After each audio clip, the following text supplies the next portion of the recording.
Hello everyone, welcome to T1 academy. I'm Sudheer Kumar. Daily current అఫైర్స్లో భాగంగా మనం ఈరోజు 18th సెప్టెంబర్ సంబంధించిన వేరియస్ కరెంట్ అఫైర్స్ ఏవైతే న్యూస్లో ఉన్నాయో వాటి గురించి ఇన్ డీటెయిల్గా చూద్దాము. ముందుగా క్వశ్చన్ ఆఫ్ ది డేలో భాగంగా మనం నిన్నటి క్వశ్చన్కి ఈరోజు ఆన్సర్ చూస్తాం. కానీ సో క్వశ్చన్ ఏంటో చూద్దాము. క్వశ్చన్ వచ్చేసి which country has recently inducted the world's first artificial intelligence AI minister. So ప్రపంచంలోనే మొట్టమొదటిసారిగా ఏ దేశము ఆర్టిఫిషియల్ ఇంటెలిజెన్స్ మినిస్టర్ని తీసుకొచ్చింది అని అంటున్నాడు. Option A Estonia, option B Albania, option C Denmark, option D Singapore. Okay, మనకి option B is the correct answer. Albania దేశం ఏదైతే ఉందో అది మొట్టమొదటిసారిగా ప్రపంచంలోనే AI మినిస్టర్ని తీసుకురావడం జరిగింది. ఓకే, ఈరోజు క్వశ్చన్ ఆఫ్ ది డేలో భాగంగా ఈరోజు క్వశ్చన్కి ఆన్సర్ అనేది మీరు కామెంట్ సెక్షన్లో తెలియజేయండి. Who has begun her second term as Executive Director of United Nations Women? United Nations ఉమెన్కి సంబంధించినటువంటి మహిళా విభాగం ఏదైతే ఉందో దానికి సెకండ్ టర్మ్ ఎవరు డైరెక్టర్ జనరల్ ఎగ్జిక్యూటివ్ డైరెక్టర్గా ఎన్నికయ్యారు అని అడుగుతున్నాడు. Okay, option A Amina Mohammed, option B doctor Sima Bahous, option C Mlambo Ngcuka, option D Kristalina Georgieva. ఎవరైతే ఉన్నారో వీరికి సంబంధించి మీరు ఆన్సర్ అనేది కామెంట్ సెక్షన్లో తెలియజేయండి. యునైటెడ్ నేషన్స్ ఉమెన్కి సంబంధించి సెకండ్ టైం ఎగ్జిక్యూటివ్ డైరెక్టర్గా ఎవరు ఎన్నుకోబడ్డారు అనేది మీరు కామెంట్ సెక్షన్లో తెలియజేయండి. ఓకే, మనం ఈరోజు టాపిక్స్ కనుక చూసుకున్నట్లయితే మనకి చాత్ మహాపర్వ న్యూస్లో ఉండడం జరిగింది. ఈ ఫెస్టివల్ ఎందుకు న్యూస్లో ఉందనేది కూడా చూద్దాము. అదేవిధంగా PM విశ్వకర్మ స్కీమ్ వచ్చేసి 2 years అవుతుంది. సో అందుకని చెప్పేసి న్యూస్లో ఉంది. Next Manipur host Hathei chilli festival. Okay, Hathei chilli festival గురించి కూడా చూద్దాము. నెక్స్ట్ వచ్చేసి శాటిలైట్ ట్రాకింగ్ స్టేషన్ని ఇండియా ఏర్పాటు చేయబోతుంది. ఎక్కడ ఏర్పాటు చేయబోతుంది, దానికి సంబంధించి ఏ కంట్రీతోని మెమొరాండమ్ ఆఫ్ అండర్స్టాండింగ్ చేసుకుందో చూద్దాం. నెక్స్ట్ వచ్చేసి ఇండియాస్ అన్ఎంప్లాయ్మెంట్ రేట్కి సంబంధించి ఆగస్ట్ మంత్కి గాను అన్ఎంప్లాయ్మెంట్ రేటుకు రిలీజ్ చేయడం జరిగింది. దాని గురించి చూద్దాము. Next Pacific reach 2025 exercise. Okay, ఈ ఎక్సర్సైజ్ ఏ దేశం కండక్ట్ చేస్తుంది, ఇండియా నుంచి ఏ షిప్ పాల్గొంది అనేది చూద్దాము. నెక్స్ట్ సెంటినెంట్ AI కొత్తగా ఒక AGP బేస్డ్ ఓపెన్ AIని తీసుకురావడం జరిగింది. సో దాని గురించి చూద్దాము. Next global innovation index, most important current affair. గతంలో తరచుగా క్వశ్చన్స్ అడగడం జరిగింది. అదేవిధంగా ఇంటర్నేషనల్ లేబర్ ఆర్గనైజేషన్తో మెమొరాండమ్ ఆఫ్ అండర్స్టాండింగ్ చేసుకోవడం జరిగింది. ఇండియన్ గవర్నమెంట్ ఏంది అనేది చూద్దాము. నెక్స్ట్ సెబీ వచ్చేసి security exchange board of India వచ్చేసి మనకి స్వాగత్ FIని ఫారెన్ ఇన్వెస్టర్స్ కోసం స్వాగత్ FIని తీసుకురావడం జరిగింది. దాని గురించి చూద్దాం. నెక్స్ట్ వచ్చేసి PM మిత్ర పార్క్ అనేది దార్లో, మధ్యప్రదేశ్లోని దార్లో ఇనాగ్రేట్ చేయడం జరిగింది. సో దాని గురించి కూడా చూద్దాము. Okay, so first current affair వచ్చేసి మనకి చాత్ మహాపర్వ. బేసిక్గా మనకి చాత్ మహాపర్వ అనేది ఒక ట్రెడిషనల్ ఫెస్టివల్ అండి. ప్రధానంగా జార్ఖండ్, మధ్యప్రదేశ్ ఈ స్టేట్స్లలో ఎక్కువగా నిర్వహించడం జరుగుతుంది. ఓకే, సో అయితే దీనికి సంబంధించి మల్టీనేషనల్ బిడ్ అనేది వేయడం జరిగింది. ఇతర కంట్రీస్తోని కలుపుకొని ఈ చాత్ మహాపర్వని బేసిక్గా మనకి ఇంటాంజబుల్ కల్చరల్ హెరిటేజ్ సైట్స్ అని యునెస్కోకి సంబంధించి ఇంటాంజబుల్ కల్చరల్ హెరిటేజ్ సైట్స్ అని డిక్లేర్ చేయడం జరుగుతుంది. సో దాంట్లో భాగంగా ఇప్పుడు ఈ చాత్ మహాపర్వ ఏదైతే ఉందో దీన్ని ఇప్పుడు ఇంటాంజబుల్ కల్చరల్ హెరిటేజ్ సైట్లో చేర్చండి అని చెప్పేసి పలు దేశాలతో కలుపుకొని ఇండియా బేసిక్గా బిడ్ వేయడం జరిగింది యునెస్కోలో. అదేవిధంగా ఇప్పుడు చాత్ మహాపర్వ ఫెస్టివల్ గురించి కూడా చూద్దాం. Okay, let's see. Ancient festival dedicated to sun god. ఎవరైతే సూర్యదేవుడు ఉన్నారో సో అతనికి సంబంధించినటువంటి ఫెస్టివల్ ఈ చాత్ మహాపర్వ్. అదేవిధంగా గాడెస్ చాతి మాయా ఎవరైతే ఉన్నారో సో వారికి సంబంధించినటువంటి ఫెస్టివల్ అన్నమాట. సో ఇది ప్రధానంగా జార్ఖండ్, బీహార్, UP, బెంగాల్, అదేవిధంగా మారిషస్, ఫిజీ, ఓకే, సురినేమ్, UAE, నెదర్లాండ్స్లో కూడా ఈ ఫెస్టివల్ అనేది సెలబ్రేట్ చేయడం జరుగుతుంది.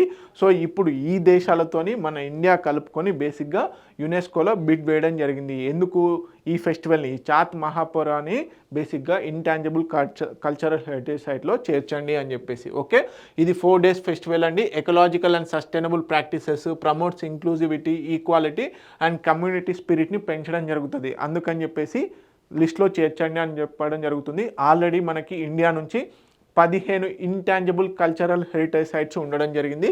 దాంట్లో యోగా, కుంభమేళా, దుర్గ పూజ అని యాడ్ చేయడం కూడా జరిగింది. ఓకే, నోడల్ ఏజెన్సీ ఏంటి? ఇండియా నుంచి సంగీత నాటక అకాడమీ ఏదైతే ఉందో ఈ సంగీత నాటక అకాడమీ బేసిక్గా ఇండియా నుంచి రిప్రజెంట్ చేయడం జరుగుతుంది. ఓకే, 2003లో యునెస్కో కన్వెన్షన్ ప్రకారము ఈ బిడ్ అనేది వేయడం జరిగింది. Okay, intangible cultural heritage meaning ఏంటి? ప్రధానంగా cultural expressions like songs, rituals, crafts, అదేవిధంగా preserved and not tangible.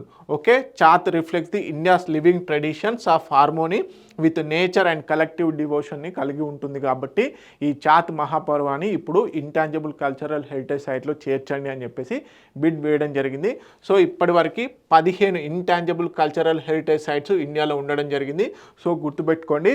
Okay, next current affair కనుక చూసుకున్నట్లయితే పిఎం విశ్వకర్మ స్కీమ్, ఎవరైతే చేతి వృత్తుల వారు ఉంటారో వాళ్ళకు సంబంధించినటువంటి స్కీమ్ అన్నమాట. సో వాళ్ళలో స్కిల్ ఎన్హాన్స్మెంట్ కోసం అని చెప్పేసి పిఎం విశ్వకర్మ స్కీమ్ని లాంచ్ చేయడం జరిగింది. ఎప్పుడు? 2023 సెప్టెంబర్ 17న.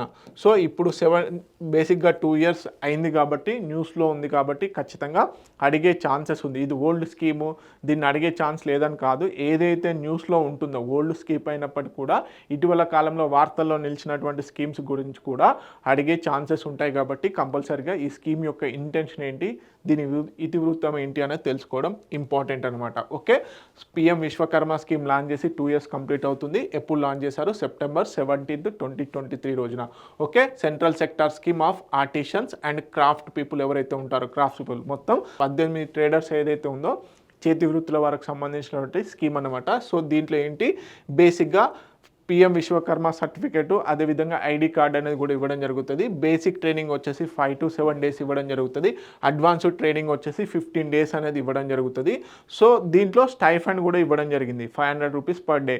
ఎవరైతే ఈ అడ్వాన్స్డ్ ట్రైనింగ్ తీసుకుంటారో వాళ్ళకి క్రెడిట్ లింక్డ్ ఇన్సెంటివ్ స్కీమ్ కూడా ఇవ్వడం జరిగింది. అంటే క్రెడిట్ లింక్డ్ ఇన్సెంటివ్ స్కీమ్ అంటే బేసిక్గా 1 year based scheme, credit loan ఇవ్వడము, 2 years బేస్డ్ లోన్ అనేది ఇవ్వడం జరిగింది.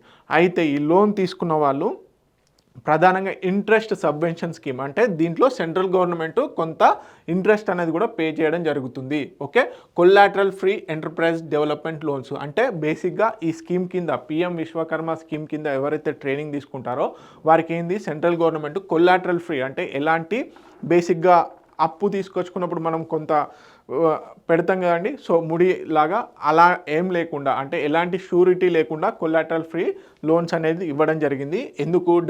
ఎంటర్ప్రైజ్ డెవలప్మెంట్ కోసం అని చెప్పేసి. దీంట్లో 18 months కోసం అని చెప్పేసి 1 lakh rupees ఇవ్వడం జరిగింది. 30 months కోసం అని చెప్పేసి 2 lakhs వరకు లోన్ అనేది ఇవ్వడం జరిగింది. అయితే ఇంట్రెస్ట్ వచ్చేసి కేవలం 5%. యాక్చువల్గా వచ్చేసి 13%. కాకపోతే ఏంటంటే దీంట్లో 8% వచ్చేసి గవర్నమెంట్ ఆఫ్ ఇండియా పే చేయడం జరుగుతుంది. అంటే ఎవరైతే ఈ లోన్ తీసుకుంటారో వారు కేవలం 5% పే చేస్తే సరిపోతుంది. సో మార్కెటింగ్ సపోర్ట్ ఏంటి? ప్రధానంగా క్వాలిటీ సర్టిఫికేషన్ అండ్ బ్రాండింగ్ ఇవ్వడం జరుగుతుంది పిఎం విశ్వకర్మ కింద. అదేవిధంగా కామర్స్ ఆన్బోర్డింగ్, ప్రధానంగా గవర్నమెంట్ మార్కెట్ ప్లేస్ ఏదైతే ఉందో దానికి సంబంధించి పబ్లిసిటీ అండ్ వాల్యూ చైన్ లింకేజెస్కి సంబంధించి empowering artisans with skills, finance and market related ప్రధానంగా దీంట్లో డెవలప్ చేయడం జరిగింది. This is all about PM Vishwakarma scheme. ఎన్ని చేతి వృత్తుల వారు అంటే 18 రకాల చేతి వృత్తుల వారు ఈ పిఎం విశ్వకర్మ స్కీమ్ కింద ఎలిజిబుల్ అవ్వడం జరిగింది. ప్రధానంగా ట్రైనింగ్ ఒకటి ఇవ్వడము, అంటే స్కిల్లింగ్ చేయడము, అప్ స్కిల్లింగ్ చేయడము, నెక్స్ట్ వచ్చేసి క్రెడిట్ ఇవ్వడము, అంటే లోన్స్ ఇవ్వడము, కొల్లాటరల్ ఫ్రీ లోన్స్ అనేది ఎలాంటి షూరిటీ లేకుండా లోన్స్ అనేది ఇవ్వడం జరిగింది. ఓకే, నెక్స్ట్ కరెంట్ అఫేర్ కనుక చూసుకున్నట్లయితే Manipur host Hathei chilli festival. So ప్రధానంగా మణిపూర్లో మనకి ఇప్పుడు గుంటూరు మిర్చి ఏ విధంగా అయితే ఫేమసో అదేవిధంగా ఈ హతేహి చిల్లీ అనేది కూడా చాలా ఫేమస్ అనమాట మణిపూర్లో. దీనికి జియోగ్రాఫికల్ ఐడెంటిఫికేషన్ గుర్తింపు జిఐ ట్యాగ్ కూడా ఉండడం జరిగింది. సో దీన్ని ఈ హతేహి చిల్లీ ఏదైతే ఉందో దీన్ని ప్రమోట్ చేయడం కోసము, అదేవిధంగా రూరల్ ఎకానమీని పెంచడం కోసం అని చెప్పేసి మణిపూర్ గవర్నమెంట్ హతేహి చిల్లీ ఫెస్టివల్ని కండక్ట్ చేయడం జరిగింది. సో దీనికి సంబంధించిన డీటెయిల్స్ చూద్దాం. Okay, so 14th Sirarakhong Hathei chilli festival 14th time ఇది నిర్వహించడం జరుగుతుంది. ఓకే, ఎక్కడ? సిరాకోంగ్ విలేజ్ ఉక్రుల్ డిస్టిక్ మణిపూర్లో. ఓకే, హతేహి చిల్లీ అనేది చాలా ఫేమస్ అండి. బేసిక్గా దాని యొక్క స్ట్రాంగ్ అరోమా, బేసిక్గా వాసన అనేది చాలా ఘాటుగా ఉంటుందన్నమాట. సో దానికి జిఐ ట్యాగ్ కూడా ఉండడం జరిగింది. సో దీనికి సంబంధించి బూస్టప్ చేయడము, దీని యొక్క ఎక్స్పోర్ట్స్ కానీ అదేవిధంగా ప్రొడక్షన్ని ఇంక్రీజ్ చేయడం కోసం అని చెప్పేసి ఈ విధంగా ఫెస్టివల్ అనేది కండక్ట్ చేస్తున్నారు. ఇట్స్ లైక్ ఏ ఎక్స్పో లాగా అన్నమాట. ఓకే, సో కల్చరల్ పర్ఫార్మెన్స్, అదేవిధంగా buyer seller meet, tree plantation, Ek Ped Maa Ke అనే ఇనిషియేటివ్ని కూడా ఈ ఫెస్టివల్లో భాగంగా నిర్వహించడం జరుగుతుంది. ఓకే, ఫెస్టివల్ యొక్క గోల్స్ ఏంటి అంటే ప్రమోట్ జిఐ క్రాప్, అంటే జియోగ్రఫికల్ ఐడెంటిఫికేషన్ ఉన్నటువంటి ఈ హతేహి చిల్లీ ఏదైతే ఉందో దీన్ని బేసిక్గా ప్రమోట్ చేయాలి, అంటే ఇంటర్నేషనల్ బ్రాండింగ్ చేయాలి అని చెప్పేసి, అగ్రి టూరిజాన్ని పెంచాలి, బూస్ట్ మార్కెట్ యాక్సెస్, అదేవిధంగా లోకల్ ఐడెంటిటీ, బయోడైవర్సిటీని పెంచాలన్న ఉద్దేశంతో ఈ ఫెస్టివల్ అనేది చేయడం జరిగింది. సో సింపుల్గా హతేహి చిల్లీ ఫెస్టివల్ ఎక్కడ నిర్వహించడం జరిగింది, ఏ రాష్ట్రంలో నిర్వహించింది అని అడుగుతారు, మణిపూర్లో. ఓకే, నెక్స్ట్ కరెంట్ అఫైర్ కనుక చూసుకున్నట్లయితే మనకి India to establish satellite tracking station ఎక్కడ, మనకి మారిషస్లోని డియోగో గ్రేషియా. ఓకే, గుర్తుపెట్టుకోండి, ఎక్కడ అంటే మనకి మారిషస్లోని డియాగో గ్రేషియాలో శాటిలైట్ ట్రాకింగ్ స్టేషన్ని నిర్మించబోతుంది ఇండియా. దీనికి సంబంధించినటువంటి మెమొరాండమ్ ఆఫ్ అండర్స్టాండింగ్ అనేది చేసుకోవడం జరిగింది. అదేవిధంగా ఇటీవల కాలంలో $680 మిలియన్ సంబంధించినటువంటి ఎకనామిక్ కోఆపరేషన్ కూడా అగ్రిమెంట్ జరిగింది. ఓకే, సో సింపుల్గా ఇటీవల కాలంలో ఏ దేశంలో మన ఇండియా వచ్చేసి శాటిలైట్ ట్రాకింగ్ స్టేషన్ని నిర్వహించబోతుందంటే మారిషస్లోని పర్టికులర్ ప్లేస్ అని అడిగితే డియాగో గ్రేషియా. ఓకే, దీనికి సంబంధించిన డీటెయిల్స్ కనుక చూసుకున్నట్లయితే ఈ డీల్ వచ్చేసి మారిషస్తో సైన్ చేయడం జరిగింది. సో బేసిక్గా ఫెసిలిటీ ఏంటి, satellite telemetry and tracking station. So బేసిక్గా ఇండియన్ ఓషన్ రీజియన్లో మనకు ఉన్నటువంటి మారిషస్ ఆర్చిపెలాగో ఏదైతే ఉందో దీంట్లో కనుక ఇలాంటి ట్రాకింగ్ సిస్టమ్ని పెడితే సదర్న్ సైడ్ ఉన్నటువంటి ఏదైతే మనకి భూకక్షలో తిరుగుతున్నటువంటి మనం ఇస్రో వాళ్ళు లాంచ్ చేసినటువంటి శాటిలైట్స్ ఏవైతే ఉంటాయో వాటి అబ్జర్వేషన్కి ఇది ఎంతగానో ఉపయోగపడుతుంది. అదేవిధంగా ఈ శాటిలైట్ ట్రాకింగ్ స్టేషన్ వల్ల ఏంటి అంటే గ్రావిటేషనల్ వేవ్స్ అబ్జర్వేషన్ కానీ ఈ స్పేస్లో ఏమైనా అబ్జర్వేషన్ కూడా ఈజీ అవుతుందన్నమాట. సో అందుకని చెప్పేసి సో ఎక్కడ డియాగో గార్షియాలో బేసిక్గా ఈ స్టేషన్ని నిర్మించబోతున్నారు, చాగోస్ ఆర్చిపెలాగోలో. ఓకే, చాగోస్ ఆర్చిపెలాగోలో నిర్మించబోతున్నారు. Enhance India's presence in Indian Ocean region and Chinese యాక్టివిటీని కట్టడి చేయడానికి కూడా ఇది ఎంతగానో ఉపయోగపడుతుంది. Support satellite and launch vehicle monitoring కోసం. బేసిక్గా ఏంటి, మనకి శాటిలైట్స్ని లాంచ్ చేసేటప్పుడు ఏదైతే వెహికల్ ఉంటుందో దాని యొక్క ట్రజెక్టరీ అంటే బేసిక్గా అది వెళ్తున్నటువంటి పాత్ అంటే అది వెళ్తున్నటువంటి రూట్ను కూడా ట్రాక్ చేయడానికి ఈ శాటిలైట్ ట్రాకింగ్ స్టేషన్స్ ఉపయోగపడతాయి అన్నమాట. సో ఇలాంటి బేసిక్గా మనకి ఇండియన్ ఓషన్ రీజియన్లో ఎస్టాబ్లిష్ చేయాలి కాబట్టి ఇప్పుడు ఇక్కడ ఎస్టాబ్లిష్ చేస్తున్నారు. ఎక్కడ, మారిషస్కి సంబంధించినటువంటి చాగోస్ ఆర్చిపెలాగో డియాగో గార్షియాలో. Okay, so India reaffirms Mauritius sovereignty over Chagos, అదేవిధంగా recognize UK's military control of the Diego Garcia. So బేసిక్గా హిస్టారిక్ మైల్ స్టోన్గా పిఎం నరేంద్ర మోడీ గారు పేర్కొనడం జరిగింది. ఇటీవల కాలంలో కూడా స్పెషల్ ఎకనామిక్ ప్యాకేజ్లో భాగంగా $600 మిలియన్ అన్నట్టు $680 మిలియన్ ప్యాకేజ్ అనేది కూడా ఇండియా మారిషస్ ఎకనామిక్ కోఆపరేషన్లో భాగంగా కూడా అగ్రిమెంట్ చేసుకోవడం జరిగింది. ఇప్పుడు శాటిలైట్ ట్రాకింగ్ స్టేషన్ని కూడా నిర్మించడం జరుగుతుంది. ఓకే, నెక్స్ట్ కరెంట్ అఫైర్ కనుక చూసుకున్నట్లయితే మనందరికీ తెలుసు periodic labour force survey. Okay, ఎవరు రిలీజ్ చేస్తారు, మనకి MoSPI, ministry of statistics and programme implementation ఏదైతే ఉందో ఈ మినిస్ట్రీ ప్రధానంగా మనకి పీరియాడిక్ లేబర్ ఫోర్స్ సర్వేని రిలీజ్ చేయడం జరుగుతుంది. అయితే ఈ పీరియాడిక్ లేబర్ ఫోర్స్ సర్వేని ఒకప్పుడు 3 months క్వార్టర్లీ బేస్డ్గా రిలీజ్ చేయడం జరిగింది. కాకపోతే ఏప్రిల్ 1, 2025 నుంచి మనకి ఎవ్రీ మంత్ బేసిక్గా అన్ఎంప్లాయ్మెంట్ రేట్ ఏ విధంగా ఉంది అని చెప్పేసి స్టడీ చేయడం కోసం అని చెప్పేసి ఎప్పటికప్పుడు డైనమిక్గా గవర్నమెంట్ డిసిషన్స్ తీసుకునే విధంగా బేసిక్గా పీరియాడిక్ లేబర్ ఫోర్స్ సర్వేని మంత్ వైజ్గా నెలవారీగా రిలీజ్ చేయడం జరుగుతుంది. దాంట్లో భాగంగానే ఆగస్ట్ మంత్కు గాను periodic labour force survey release అవ్వడం జరిగింది. దీంట్లో ఏమని చెప్పడం జరిగిందంటే ఆగస్ట్ మంత్లో ప్రధానంగా ఇండియాలో అన్ఎంప్లాయ్మెంట్ రేటు నిరుద్యోగిత ఏదైతే ఉందో అది 5.1%కు చేరింది గతంతో పోల్చుకుంటే అని చెప్పేసి చెప్పడం జరిగింది. సో దీనికి సంబంధించిన హైలైట్స్ చూద్దాము. సో దీంట్లో ప్రధానంగా labour force participation rate, working population ratio ఇలాంటివి చూద్దాము. ఓకే, సో ఎవరు రిలీజ్ చేస్తారు? Periodic labour force survey, ministry of statistics and programme implementation. So unemployment rate బేసిక్గా 15 ఇయర్స్ నుంచి 60 ఇయర్స్ మధ్యలో ఎవరైతే వర్కింగ్ ఏజ్ గ్రూప్ ఉంటుందో సో వాళ్ళలో పని చేయనటువంటి వాళ్ళని అన్ఎంప్లాయ్మెంట్ రేట్ కింద కన్సిడర్ చేస్తాం కదా. సో ప్రధానంగా చూసుకున్నట్లయితే 5.1% ఉండడం జరిగింది. ఇదే విషయం బేసిక్గా అన్ఎంప్లాయ్మెంట్ రేటు 5.6 ఉన్నది జూన్లో, అదేవిధంగా 5.2% ఇన్ జూలైతో పోల్చుకున్నప్పుడు ఆగస్టులో కూడా ఇంకొంచెం తగ్గింది. అంటే గత 3 నెలల నుంచి అన్ఎంప్లాయ్మెంట్ రేట్ అనేది, నిరుద్యోగిత అనేది తగ్గుతూ వస్తుంది అని చెప్పడం జరుగుతుంది. Lowest in 3 months. Okay, so male unemployment rate గురించి కూడా చూస్తే, అంటే పర్టికులర్గా మనకు మేల్ ఫీమేల్ పాయింట్ ఆఫ్ వ్యూలో కూడా చూస్తారు కాబట్టి మేల్ అంటే మగవారిలో అన్ఎంప్లాయ్మెంట్, నిరుద్యోగిత అనేది తగ్గింది. ఇది 5 months లోగా ఉంది, 5 నెలల కంటే కనిష్టంగా ఉంది అని చెప్పడం జరుగుతుంది. అన్ఎంప్లాయ్మెంట్ రేట్ ఇన్ మేల్లో కనుక చూసుకున్నట్లయితే 5% ఉండడం జరిగింది. అర్బన్లో వచ్చేసి 6.6 ఉండేది, అది కాస్త 5.9కి రావడం జరిగింది. రూరల్లో వచ్చేసి 4.5% ఉండడం జరిగింది. Lowest in the 5 months. Okay, ప్రధానంగా మనకు గ్రామీణ ప్రాంతాల్లో మేల్ అన్ఎంప్లాయ్మెంట్ రేట్ తగ్గింది. ఎందుకు అంటే మనకి సీజనల్ అన్ఎంప్లాయ్మెంట్ అనేది కూడా తెలుసు కదా. సీజనల్ అన్ఎంప్లాయ్మెంట్ అనేది ఎందుకు తగ్గుతుంది? ప్రధానంగా వర్షాకాలంలో మనం ఎక్కువగా వ్యవసాయం చేస్తాం. సో వ్యవసాయం చేసే ప్రాసెస్లో ఎంప్లాయ్మెంట్ అనేది, ఉద్యోగిత అనేది దొరుకుతుంది కాబట్టి అందుకని చెప్పేసి ఆగస్టు మంత్లో బేసిక్గా వ్యవసాయం పనులు ఎక్కువగా స్టార్ట్ చేస్తారు కాబట్టి ఎక్కువగా ఉద్యోగం దొరుకుతుంది కాబట్టి నిరుద్యోగిత రేటు అనేది తగ్గుతుంది. ఎస్పెషల్లీ రూరల్లో తగ్గడానికి కూడా కారణం అదే reason. Okay, rural employment recovery point of వ్యూలో కనుక చూసుకున్నట్లయితే రూరల్ అన్ఎంప్లాయ్మెంట్ రేట్ వచ్చేసి down from 5.1% in May, 4.3% in August. So బేసిక్గా రూరల్ ఎకానమీ అనేది ఇంతే. ఎప్పుడైనా రూరల్ అన్ఎంప్లాయ్మెంట్ ఎప్పుడైనా సీజనల్ అన్సీజనల్ మీదే డిపెండ్ అయి ఉంటుంది. సీజనల్ అన్ఎంప్లాయ్మెంట్ అనేది ఎప్పుడు మనకి బేసిక్గా మేలో ఎక్కువగా ఉండడం జరుగుతుంది. తర్వాత జూలై, ఆగస్ట్, సెప్టెంబర్ ఈ టైంలో తగ్గుతుంది, మళ్ళీ పెరగడం తగ్గడం ఇది కామన్ అన్నమాట సీజనల్ అన్ఎంప్లాయ్మెంట్ బేసిక్గా రూరల్లో. Okay, so female participation point of వ్యూలో కనుక చూసుకున్నట్లయితే ఫీమేల్ వర్కింగ్ పాపులేషన్ రేషియో కానీ periodic labour force participation rate కానీ పెరగడం జరిగింది అని చెప్పేసి రిపోర్ట్ చెప్పడం జరుగుతుంది. So working population ratio point of వ్యూలో కనుక చూసుకున్నట్లయితే బేసిక్గా 30.2% ఉండేది ఫీమేల్ది, అది కాస్త 32% అవ్వడం జరిగింది. అంటే వర్కింగ్ పాపులేషన్ రేషియోలో ఫీమేల్ రేషియో ఎక్కువగా ఉంది అని చెప్తుంది. ఓకే, రూరల్లో వచ్చేసి 33.6% ఉండేది, అది కాస్త 35.9% ఉంది. ఓకే, అర్బన్లో కూడా పెరగడం జరిగింది, 22.9% ఉండేది కాస్త 23.8%గా పెరగడం జరిగింది. అండ్ నెక్స్ట్ వచ్చేసి లేబర్ ఫోర్స్ పార్టిసిపేషన్ రేట్లో కనుక చూసుకున్నట్లయితే 32% ఉండేది కాస్త 33.7% ఉంది.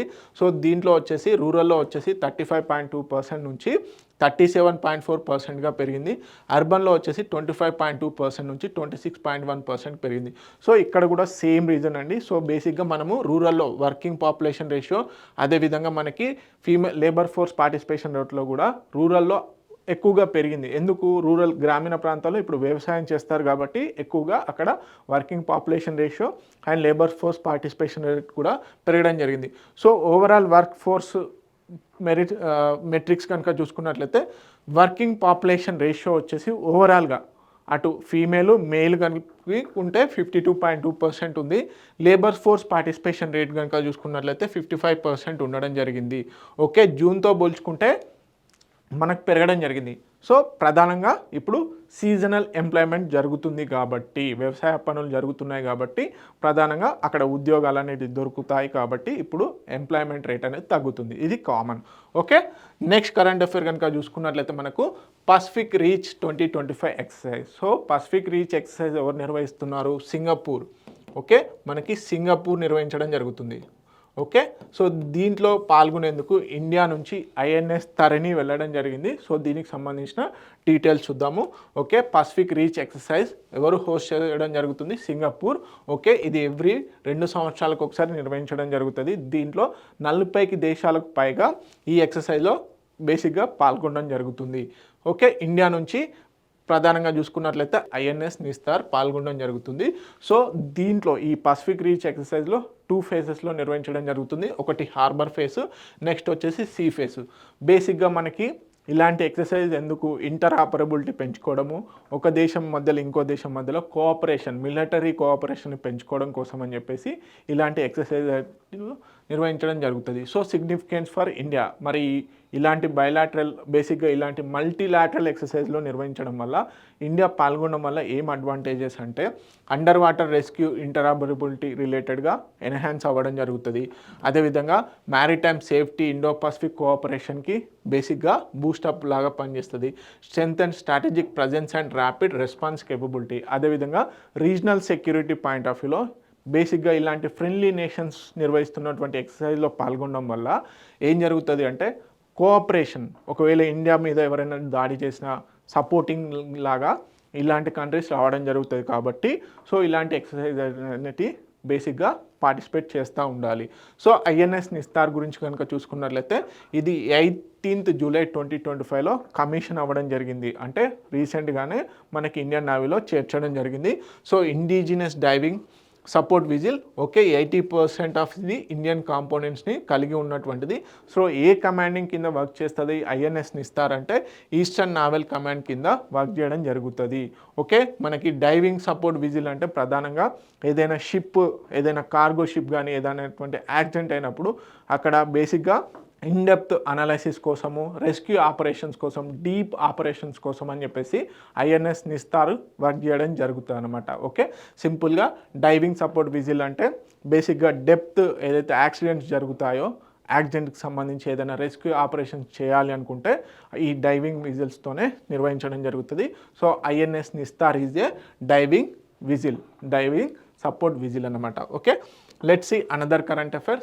సెంటినెంట్ AI launches open AGI network for 2 million users. So బేసిక్గా సెంటినెంట్ ఏఐ అనేది ఒక అమెరికన్ బేస్డ్ స్టార్టప్ కంపెనీ. ఇది బేసిక్గా ఒక ఓపెన్ ఏజిఐ నెట్వర్క్ని లాంచ్ చేయడం జరిగింది. సో ఇది 2 million యూజర్స్కి సపోర్ట్ చేయడం జరుగుతుంది. సో బేసిక్గా ఓపెన్ ఏఐ నెట్వర్క్ అంటే ఏంటి? బేసిక్గా ఓపెన్ ఏఐ నెట్వర్క్ అంటే ఏం లేదండి. సో మనకి ఇప్పుడు ChatGPT, Google AI studios, ఇవన్నీ కూడా, జెమినీ కూడా ఏంటి అంటే ఆన్లైన్ బేస్డ్ ఏఐ టూల్స్ అనమాట.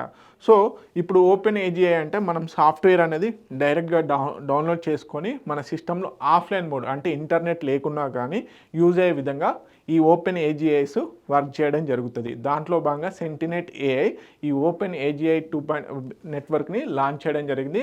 అది 2 million యూజర్స్కి అంటే 20 లక్షల మందికి కూడా సపోర్ట్ చేసే విధంగా డిజైన్ చేయడం జరిగింది. ఓకే, దీనికి సంబంధించిన డీటెయిల్స్ చూద్దాము. Okay, AI startup Sentient unveil the open source AGI network with the access 2 million యూజర్స్కి యాక్సెస్ ఇచ్చే విధంగా దీన్ని డిజైన్ చేయడం జరిగింది. గ్లోబల్ ఏఐ ఇన్నోవేషన్లో ఇది ఒక సిగ్నిఫికెంట్ స్టెప్ అన్నమాట. Okay, India at the four front. So real time AI agent collaboration చేయడం జరుగుతుంది. దీంట్లో 40+ ఏఐ ఏజెంట్స్ని, 50+ డాటా సోర్సెస్ని, బేసిక్గా పర్ఫార్మెన్స్ కాంప్లెక్స్ మల్టీ స్టెప్ టాస్క్ని ఇది కండక్ట్ చేయడం జరుగుతుంది. Okay, block chain integration, open యాక్సెస్ని కూడా యూజ్ చేయడం జరుగుతుంది.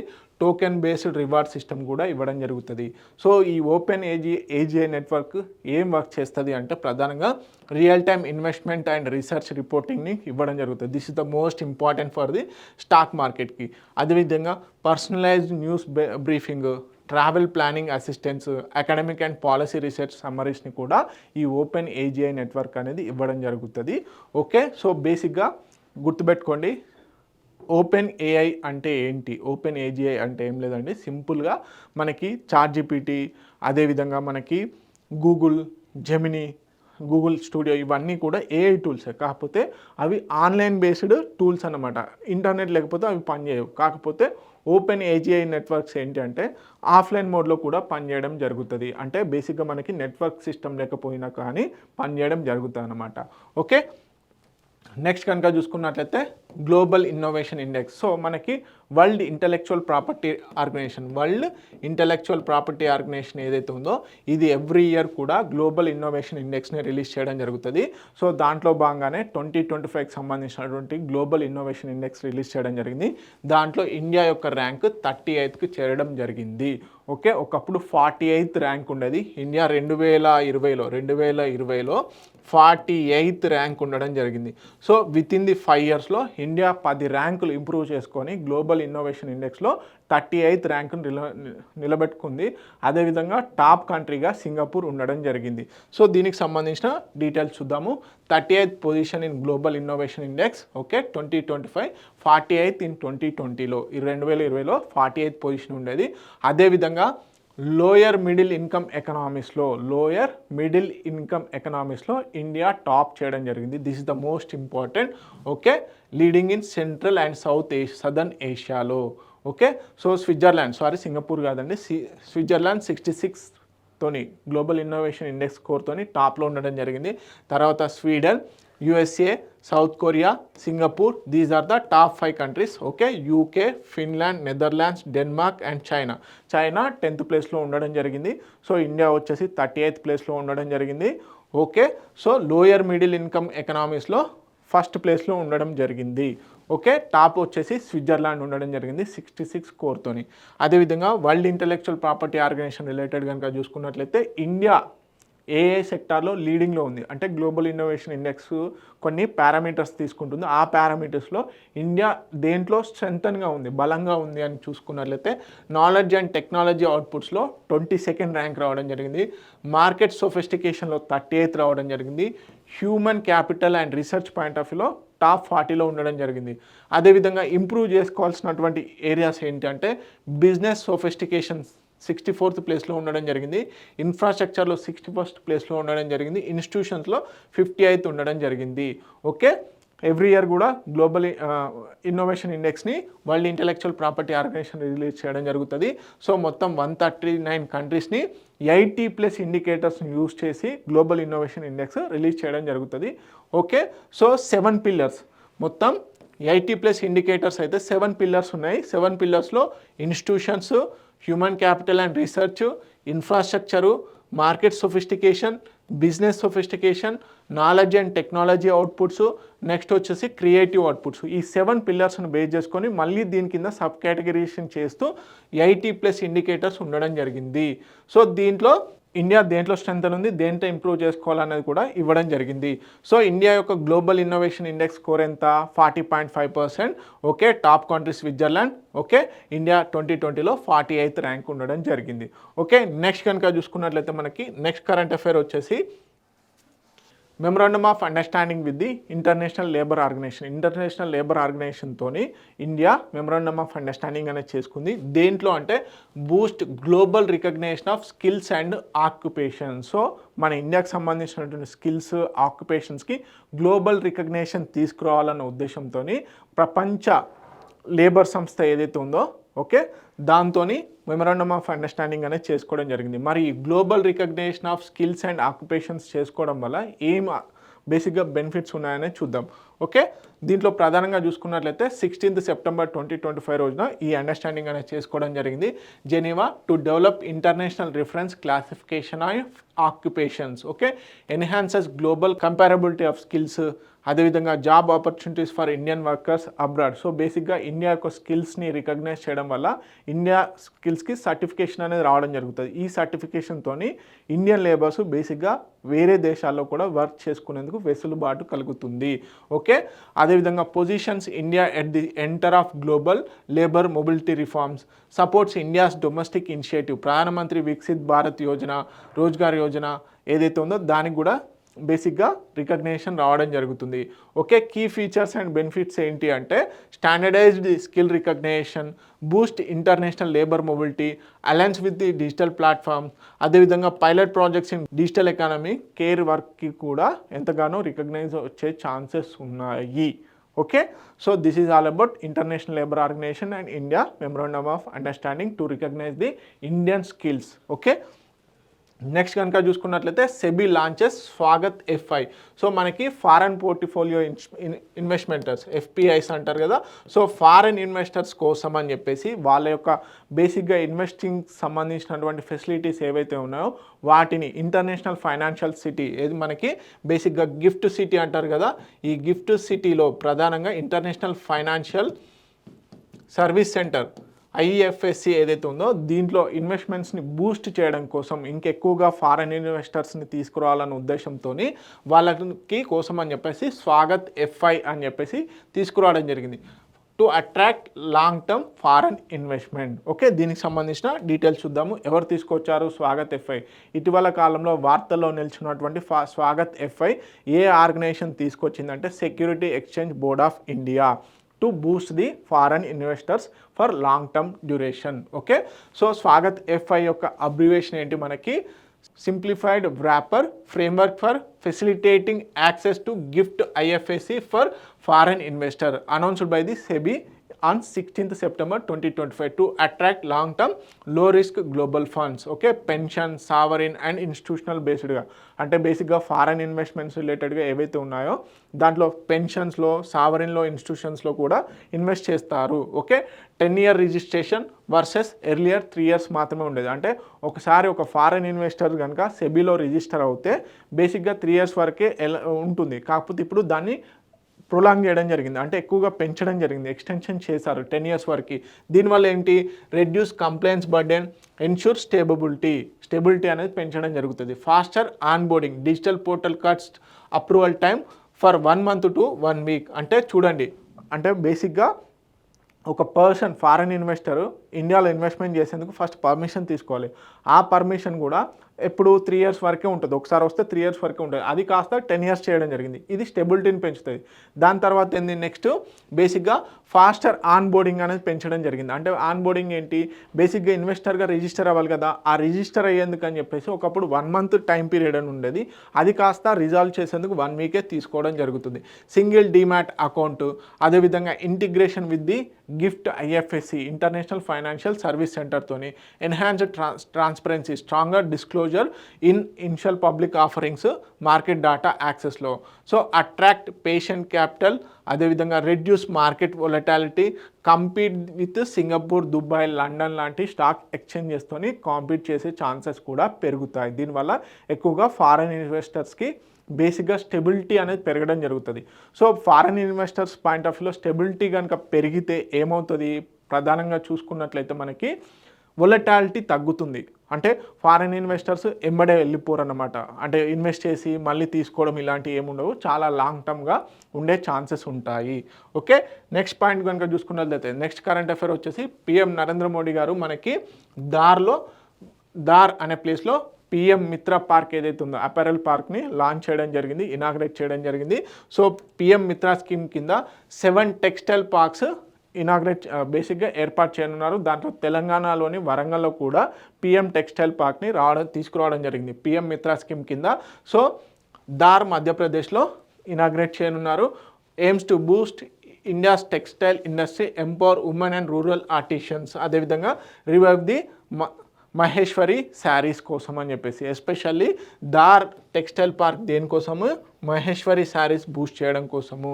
ఓకే, మనందరికి తెలుసు పిఎం మిత్ర స్కీమ్ కింద ఒకే దగ్గర ఇంటిగ్రేటెడ్ టెక్స్టైల్ ఎకోసిస్టమ్ని క్రియేట్ చేశారు. దీంట్లో spinning, dyeing, designing, processing, exports under 1 roof కింద తీసుకురావడం జరిగింది. ఎన్ష్యూర్ రా మెటీరియల్ అవైలబిలిటీ, అదేవిధంగా మార్కెట్ ఎక్స్పాన్షన్, ఎంప్లాయ్మెంట్ బూస్ట్కి పిఎం మిత్ర స్కీమ్ అనేది ఎంతగానో ఉపయోగపడుతుంది. దీంట్లో భాగంగా 7 టెక్స్టైల్ పార్క్స్ని ఏర్పాటు చేయనున్నారు. దీంట్లో ప్రధానంగా తెలంగాణకు వచ్చేసి వరంగల్లో ఏర్పాటు చేయనున్నారు. ఓకే, సో ఇవన్నీ ఇంపార్టెంట్ కరెంట్ అఫైర్స్. మరిన్ని ఇంపార్టెంట్ కరెంట్ అఫైర్స్ కోసం T1 అకాడమీ యూట్యూబ్ ఛానల్ని సబ్స్క్రైబ్ చేసుకోండి. Thank you so much.